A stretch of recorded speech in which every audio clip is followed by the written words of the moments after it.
नमस्कार बहनों एवं भाइयों। आज 8 मार्च 2025 अंतर्राष्ट्रीय महिला दिवस के रूप में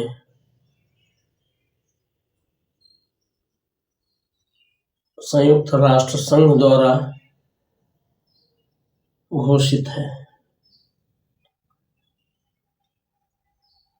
आखिर विश्व स्तर पर महिला दिवस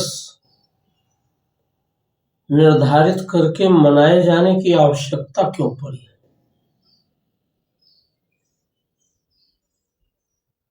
निश्चित ही हमारे विश्व की आधी आबादी, हमारे विश्व की नारियां किसी न किसी कारण से समाज में वो स्थान, वो सम्मान, वो आदर नहीं प्राप्त कर पा रही हैं जिसकी कि वे वस्तुतः हकदार हैं।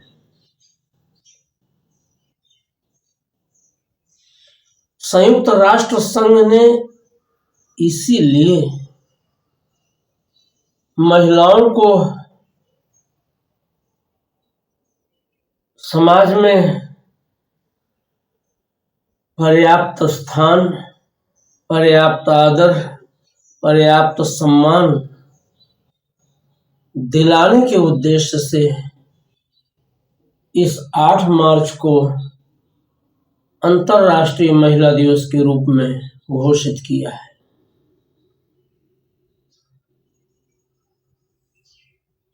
हमें ये जानना होगा कि आखिर जिसे हमारे आर्ष ग्रंथों में, वेदों में स्त्री ही ब्रह्मा बहुविध, स्त्री ही आचार शिक्षक ब्रह्मा है। क्यों? ब्रह्मा का कार्य है सृजन करना, तो व्यक्ति के भीतर सदाचार का, सद्व्यवहार का, मर्यादा का, संयमशील सदाचार का अधिरोपण करने का काम स्वाभाविक रूप से नारी ही करती है। प्राकृतिक रूप से सभी प्राणियों में केवल 2 ही जातियां हैं, एक पुरुष जाति, एक स्त्री जाति, और ये सभी प्राणियों में है, यहां तक कि तृण विरुद्ध वनस्पतियों, वृक्षों तक में है।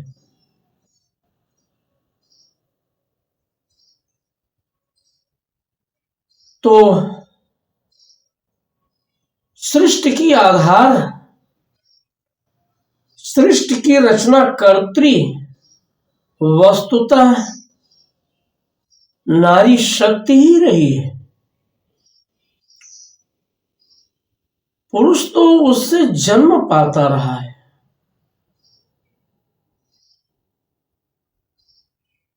पुरुष के लिए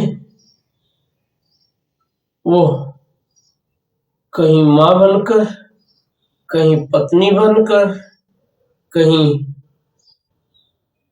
बहन बनकर, कहीं बेटी बनकर मर्यादा का हेतु स्थापन करती रही है।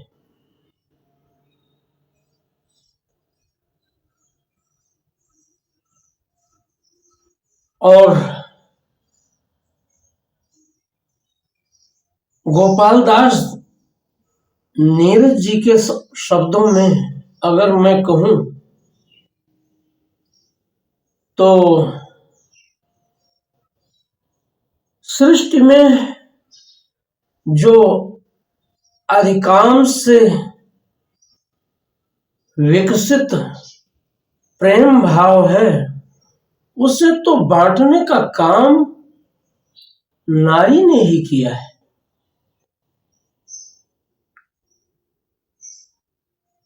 उन्हीं के शब्दों में, प्यार है कि जिंदगी सजी खड़ी, प्यार है कि वासना बंधी पड़ी, प्यार है कि जिंदगी सजी खड़ी, प्यार है कि वासना बंधी पड़ी, प्यार है कि आंख में शर्म जड़ी, प्यार है कि आंख में शर्म जड़ी, प्यार बिन मनुष्य दुश्चरित्र है, प्यार बिन मनुष्य दुश्चरित्र है। श्री कहते हैं शोभा को, सौंदर्य को, लक्ष्मी को, कांति को, समृद्धि को, अभ्युदय को, और ह्री कहते हैं वाणी को, सरस्वती को, लज्जा को।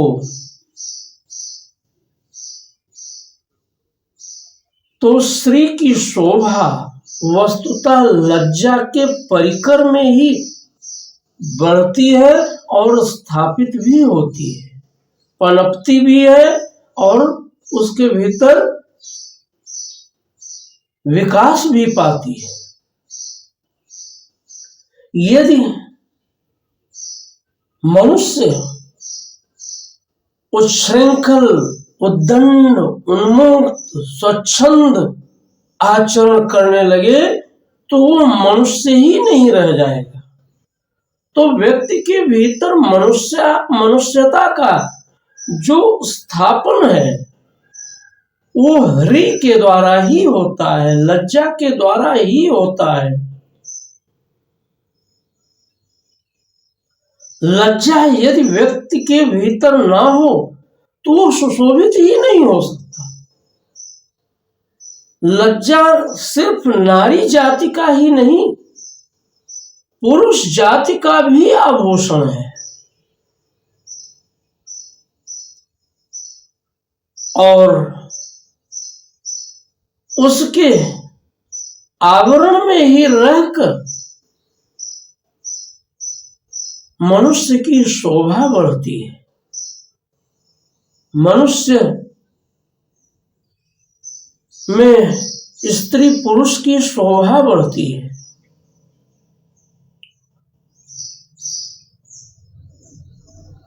तो समाज में नारी ही है जो श्री और ह्री दोनों के रूप में मनुष्य को मर्यादा, संयम, शील यानी सच्चरित्रता और सदाचार का अधिरोपण करने का कार्य करती है। और उस नारी की जब समाज में उपेक्षा, उसका अनादर, उसको प्रताड़ना, उसको विडंबना प्राप्त होने लगे तो समाज का आदर्श निर्माण ही रुक जाएगा। इसी बात को लक्ष्य करके संयुक्त राष्ट्र संघ ने वस्तुतः अंतर्राष्ट्रीय महिला दिवस घोषित करके 8 मार्च को नारी सम्मान की अवधारणा को प्रतिपादित करने और उसे जन जन के बीच जागृत करने के लिए संकल्पित किया है, उद्देशित किया है।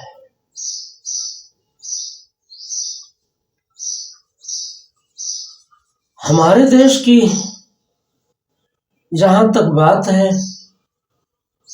वैदिक काल से ही नारियां पुरुष की मार्गदर्शिका बनकर रही है। हमारे ऋषियों ने साम्राज्य द्विपद चतुष्पद भव कह करके नारी को गौरवान्वित करने का कार्य किया है।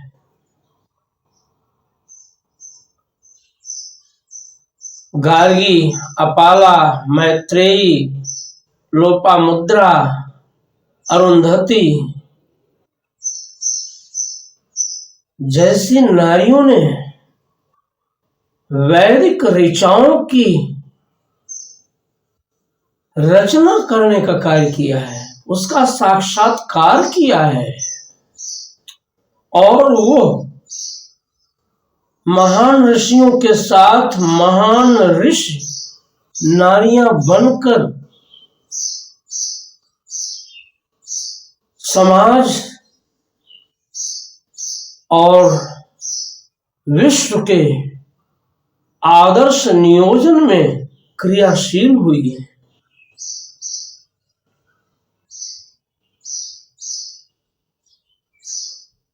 ये नारियां बड़ी बड़ी सभाओं में शास्त्रार्थ करती थी और उसके माध्यम से ज्ञान, विज्ञान, दर्शन, चिंतन सभी का पुरस्करण करती थी। क्या कारण हुआ कि नारियों को धीरे धीरे समाज में उपेक्षा का शिकार होना पड़ा? उन्हें चार दीवारी और देहरी के अंदर बंद किया जाने लगा, बंद कर दिया गया। जहां वे स्वयं शिक्षित होकर समाज को शिक्षित करती थी, वहां वे अशिक्षा के परिवेश में बंद कर रह गई। इन सब पर विचारना आवश्यक है।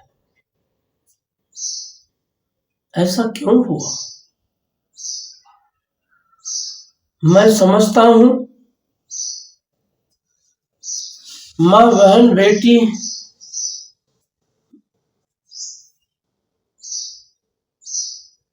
धर्मपत्नी आदि के रूप में जो सम्मानित स्थान नारी को समाज में हमारे ऋषियों के द्वारा देने का कार्य हुआ, उसको धीरे धीरे हमारा समाज कई कारणों से अपने से अलग करता गया, उस विस्मृत करता गया, उपेक्षित करता गया। उसमें ऐतिहासिक कारण भी थे और जब नारी पुरुष के लिए भोग्या बनकर मात्र रह गई,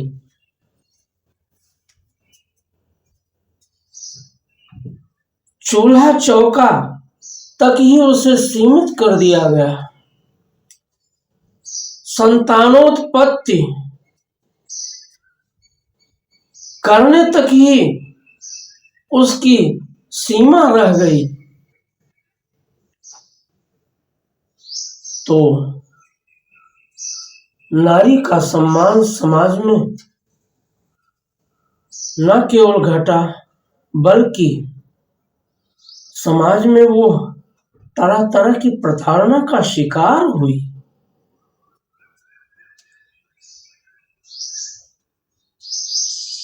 दया, ममता, वात्सल्य के साथ साथ शक्ति का ऊर्जस्वित स्रोत दिगंत में प्रवाहित करने वाली, दिगंत को आलोकित करने वाली नारी कि जब समाज में आतताइयों के कारण दुर्दशा होने लगी, तो उनकी सुरक्षा के लिए अपने कुल परिवार परंपरा के रक्त की पवित्रता को संरक्षित करने के उद्देश्य से नारी चार दीवारी के परिकर में बंधती चली गई और धीरे धीरे जहां वो शिक्षिका बनकर शिक्षित करती थी, जहां वो शास्त्रार्थ करती थी, वहां वो स्वयं अशिक्षा का शिकार हो गई।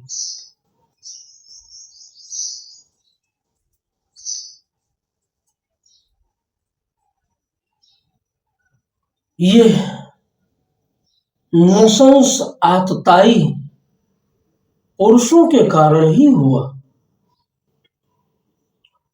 जब विभिन्न क्षेत्रों पर आतताई आक्रमणकारी आक्रमण करने लगे और मात्र व्यभिचार के लिए, अपनी वासना की पूर्ति के लिए, अपने उद्दाम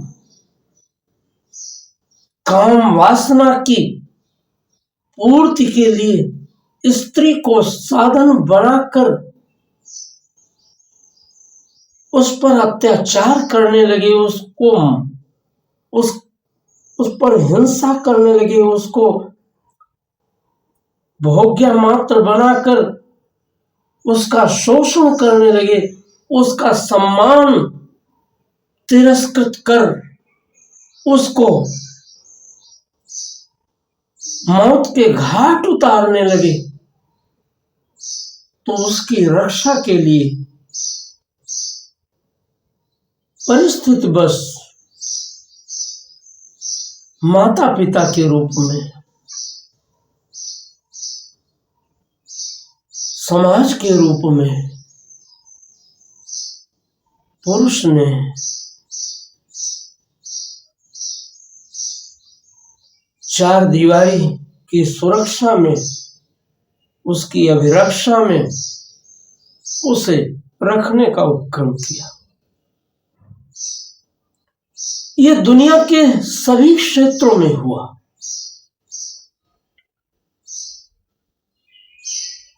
भारत की जहां तक बात है, जब हमारे देश के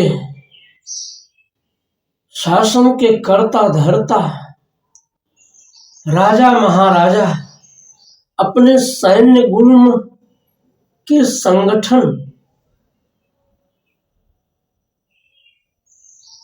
के माध्यम से समाज की रक्षा करते रहे थे, तब तक नारियों को इस तरह की कदर्थना का शिकार होने की परिस्थिति नहीं आई।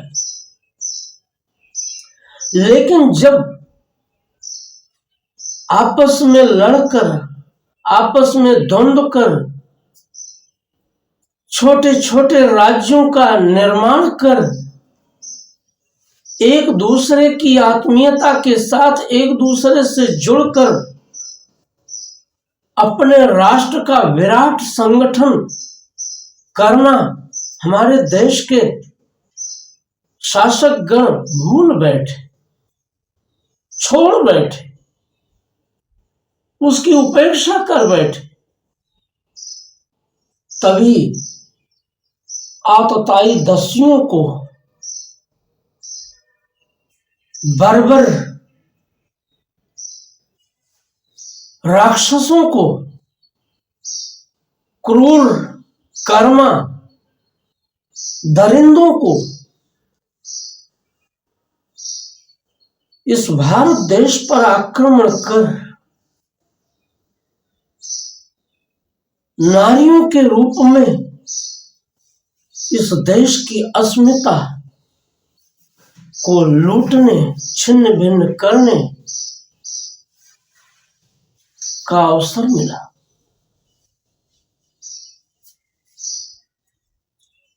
और तब सामान्य जन ने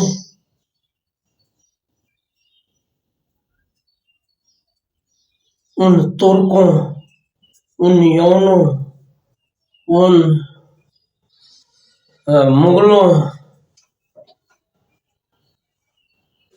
उन इस्लामिक आतताइयों से अपनी माँ, बहन, बेटी, बधुओं की मर्यादा, लज्जा, सम्मान बचाने के लिए अल्पायु में उनका विवाह करना शुरू किया। और चूंकि ऐसे ये आतताई सूअर को अपवित्र और अपने इस्लाम पंथ के लिए अपवित्र समझते थे,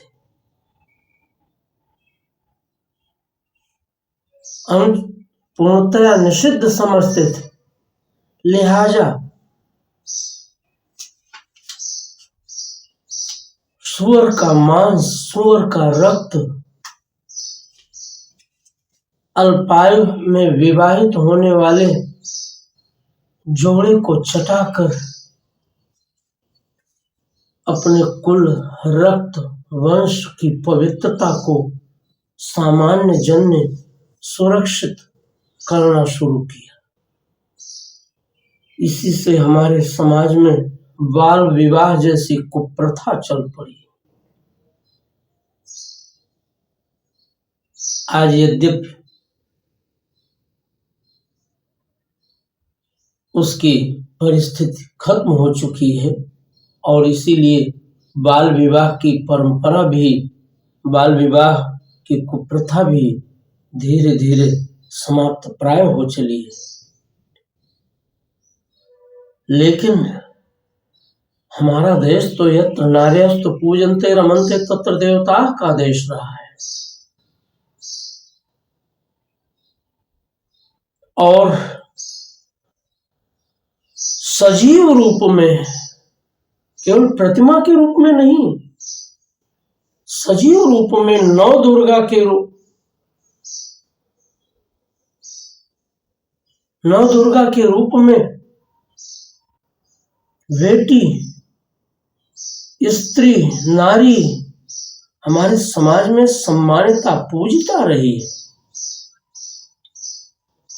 2 वर्ष की कन्या कुमारी देवी, 3 वर्ष की त्रिमूर्ति देवी, 4 वर्ष की कल्याणी देवी, 5 वर्ष की रोहिणी देवी, 6 वर्ष की कालिका देवी, 7 वर्ष की चंडिका देवी, 8 वर्ष की शांभवी देवी, 9 वर्ष की दुर्गा देवी और 10 वर्ष की सुभद्रा देवी के रूप में बेटियां सजीव रूप में, प्रतिमा के रूप में नहीं, सजीव रूप में आदर, सम्मान और पूजन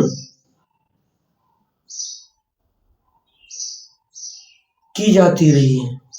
हमारे मनीषियों ने इस पूजा के माध्यम से नारी सम्मान को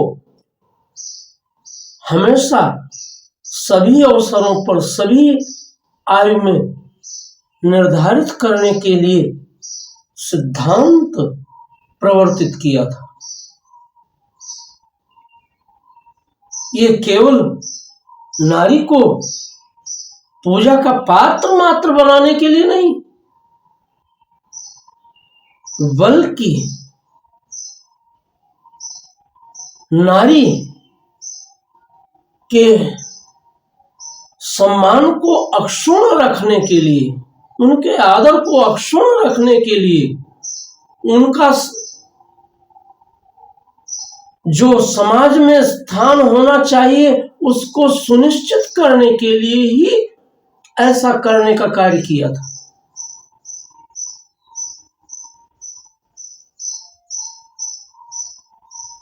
अर्ध सत्य तुम, अर्ध स्वप्न तुम, अर्ध निराशा आशा, अर्ध अजित जित देह तुम्हारी, अर्ध अतृप्त पिपासा, आधी काया आग तुम्हारी, आधी काया पानी, अर्धांगिन नारी तुम जीवन की आधी परिभाषा।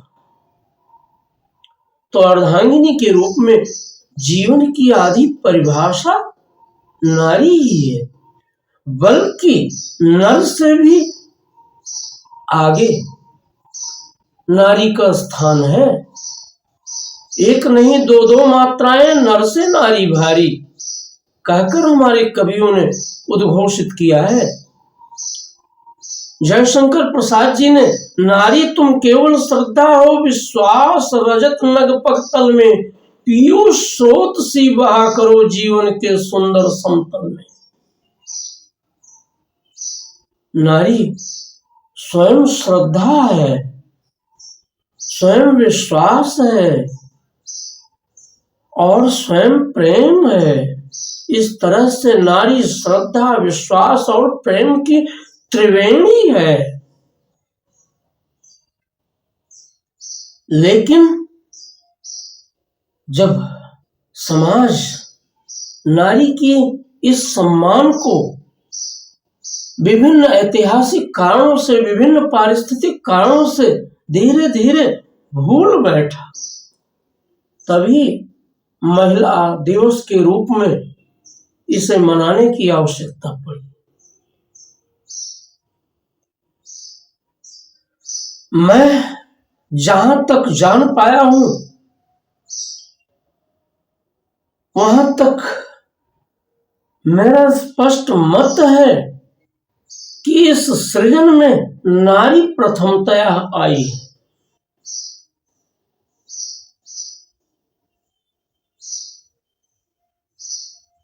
और नारी ने ही पुरुष को प्रादुर्भूत किया है।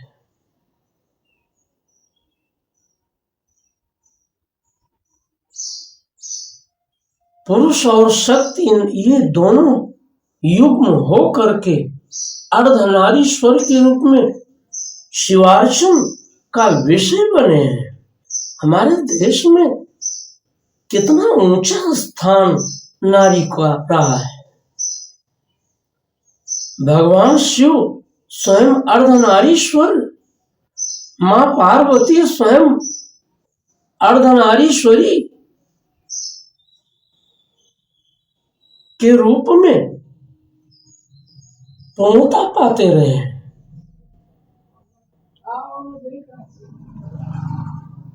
और ऐसे समाज में नारी की उपेक्षा, नारी का अपमान, नारी को प्रताड़ना मिलना वस्तुतः निष्कारण नहीं है। इसके पीछे के जो ऐतिहासिक कारण हैं, उन्हीं कारणों में धीरे धीरे समाज में अज्ञानता का विस्तार किया। और जब अज्ञानांधकार में हमारा देश जो ज्ञान का सूर्य बनकर आलोकित होता था, प्रविष्ट हो गया उस गहन अज्ञानांधकार में, तभी नारी को दुर्दशा प्राप्त हुई। और नारी की दुर्दशा होने के साथ ही हमारा देश भी दुर्दशा का शिकार हो गया। क्योंकि जहां नारी की दुर्दशा रहेगी वहां समाज कभी विकसित हो ही नहीं सकता, गौरवान्वित हो ही नहीं सकता, समुन्नत हो ही नहीं सकता। क्योंकि परिवार की पूर्णता का नाम है नारी। चाहे जिस रूप में भी, मां, बहन, बेटी, बधू, सभी रूप में परिवार की पूर्णता को सिद्ध करता है नारी का अस्तित्व, नारी का उसमें होना। परिवार वस्तुतः नारी के होने पर ही कहा जाता है। हमारे ऋषियों ने तो गृहिणी गृहम उच्यते कहा है। गृहिणी को घर कहा जाता है। विन घरनी घर भूत का डेरा कहा जाता है। और यदि नारी ना हो तो पुरुष तो नृशंस की प्रकृति का है ही। उसे दया, माया, ममता, प्रेम, करुणा, मैत्री, मुदिता, आत्मीयता, ये सब जो उच्चादर्श है उसको उस पुरुष में स्थापित करने का कार्य तो नारी ने ही किया है।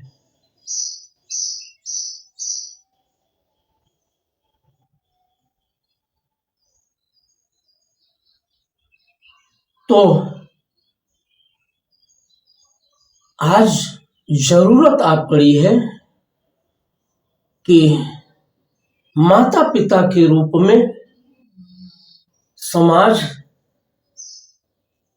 सभी में संयमशील सदाचार को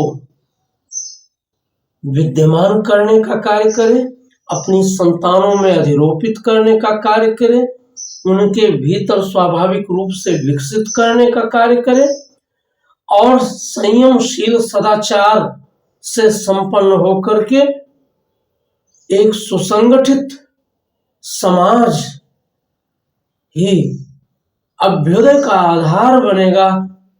इसको समझते हुए समाज की अवरचना, समाज की अधोरचना पुनः हो, तभी समाज का गौरव लौट सकता है।